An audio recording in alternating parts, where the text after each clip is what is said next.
Shady, as a Dallas Mavericks fan, once again, I fell in love with the Mavericks before I fell in love with any sports team, given that I was born and raised in Dallas, Texas, Dallas proper, not to be confused with Plano or Addison or Fort Worth or anything like that.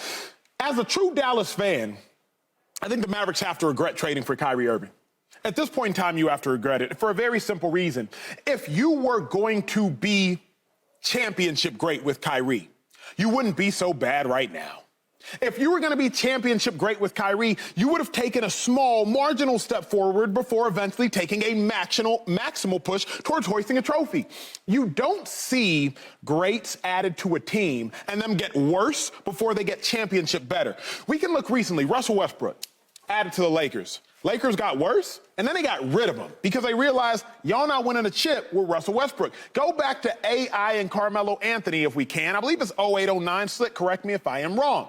AI, Carmelo, Denver. They were eliminated in the first round. Add AI. Eliminated in the first round. AI goes elsewhere. Go to the conference finals.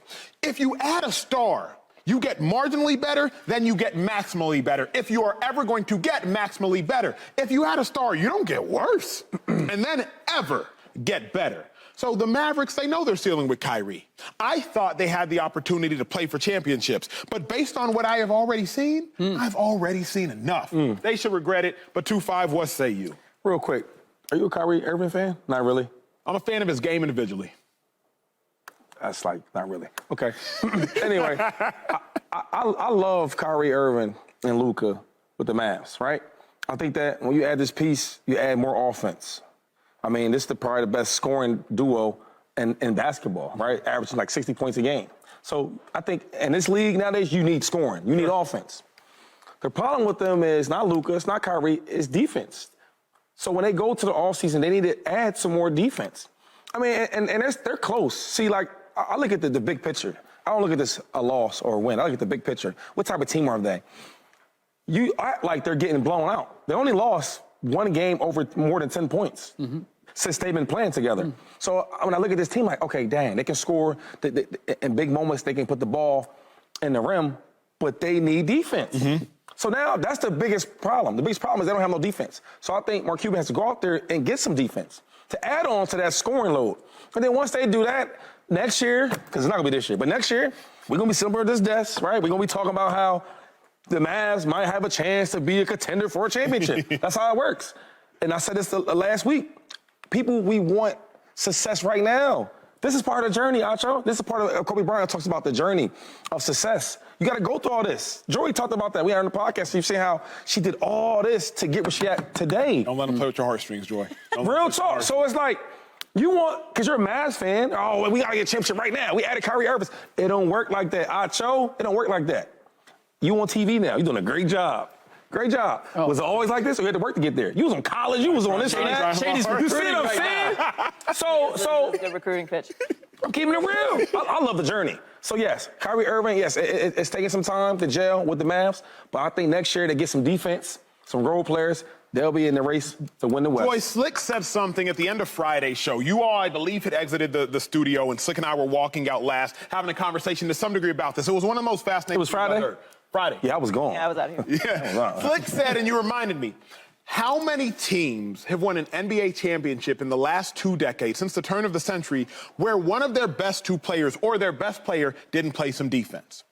You got to go back. You could say the Warriors last year, right? One of their best 2 players didn't play defense, but truly then you got to look at Wiggins and say he played as their best 2. I said, obviously, the Dallas Mavericks, 2011, Dirk Nowitzki. Dirk wasn't playing no defense. Jason Terry wasn't really. Real quick, to cut you off. So, are we saying like the second best player of the whole year, or just the turn? Like, on the team. On that particular team. And he made a point. Because technically, right? I think Wiggins played great in some games.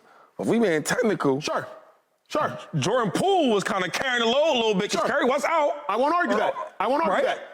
That's fine. Slick, don't even argue it. That's 2. That's one roster. Okay. Then you can say the Dallas Mavericks. 2011, Dirk Nowitzki, Jason Terry, those are those 2 best players. That team. No defense. But outside of that, I was hard-pressed to find a team where their 2 best players aren't really playing any defense. So the Mavericks would then have to be an outlier. Slick, you can speak to that. Joy, I want to hear the left side of the table, but I don't know if the Mavericks can make anything of this trade. That's why I think they should regret it. Well, then maybe they should have done more than just trade for Kyrie Irving. All right. Makes sense. Y'all were giving up pieces, You knew that Kyrie Irving is not a lockdown defender, but you also know that Luka, by the way, the face of the team, whose team this is, whose team this was before Kyrie got there, is also not playing no defense.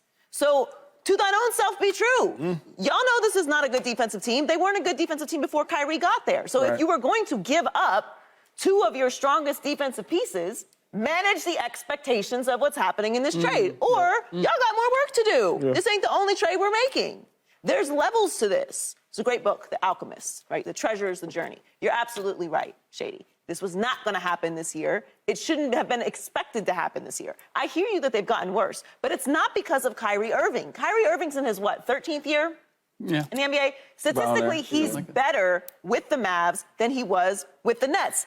There are only players in the NBA to average over 26 points, 37% from three, and 5 assists per game are Steph Curry, Damian Lillard, Kevin Durant, and Kyrie Irving.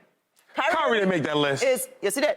Kyrie Irving is an offensive player. We know this. So if you're going to trade for Kyrie Irving, how can it be Kyrie Irving's fault that he's doing exactly what Kyrie Irving does? Only better, because he's not causing any problems there on top of it, which was obviously a concern when this trade was made. So Kyrie can't be the fall guy for what's happened in Dallas. We're just not going to hold Luka responsible for any of this. We're not going to talk about the scheme. We're not going to talk about the fact that knowing what Kyrie is, you didn't choose to bring in other pieces. This is my problem with trades like this and when things get out of hand. It's a team game. There's two sides of the ball. Right. If you're going to bring in a star who's in his 13th year in the league, we got some tape, all right? We got some plays we can look over. We know what Kyrie is. Then build your team properly. Put together the pieces properly, or say, this is a trade we're making for the future. We're excited to have him here. We're going to work this into the situation. But you can't expect, they weren't a championship team before Kyrie got there, and they're not a championship team with the way they're currently constructed right now. Can't both things be true? That Kyrie Irving has been playing well, and they should regret trading for Kyrie Irving. Like, I'm not making Kyrie Irving the fall guy. I'm simply saying Kyrie has been playing well, statistically speaking, and they have gotten worse. So if Kyrie's playing well and you've gotten worse, maybe you should regret making that move. I think both things. But she said it, though. She said, like, okay, so you bring Kyrie, a 13-year vet who's tremendous. 12 years. He's played 12 years in the league. 12, 13, cool thing. You come there, tremendous talent, right, on offense. Okay on defense, but on offense. And you take away one really, really good defensive player and a solid defensive player, and you ship them away. She's saying, like, well, why you didn't bring nothing with Kyrie? Yeah, get the offense, but we need some defense to replace the guys that left. So you asked them to be a better team with Kyrie when there's no defense being played. My issue, though, is 5 players on a basketball court at once. I didn't go to Ivy League, Slick on the far end, he did. So my math may be mistaken here. That means one player constitutes 20% of what is being contributed on the floor, 1 out of 5. So if Kyrie don't play no defense, that's now 20% of the lineup on the floor that's not playing defense. If Luka don't play no defense, that's an additional 20% of the lineup on the floor that don't play no defense. That is now 40% of your lineup on the floor when they are both on the floor that don't play no defense, which is why, Slick, I think your statistic actually works as more than just a stat. Teams that win championships, one of their 2 best players is usually a defensive player, or at least plays some defense, not a defensive player. LeBron plays some defense, Giannis plays some defense, Kawhi plays some defense, Klay Thompson plays some defense, list goes down on, Kobe plays some defense, etc. Chauncey Billups, Rip Hamilton, Ben Wallace, Rasheed, they play some defense. But all them teams have a defensive special player. Every team you just named, I can go and name you all them players they play with on that team. Had a defensive specialist. Yes. Right? Slick? Yeah. Come on. Yeah. So don't. Well, look. Speak up for me now. We're kind of shifting. we're shifting the conversation here because it should the Mavs regret getting Kyrie Irving is not suggesting that Kyrie Irving has screwed up.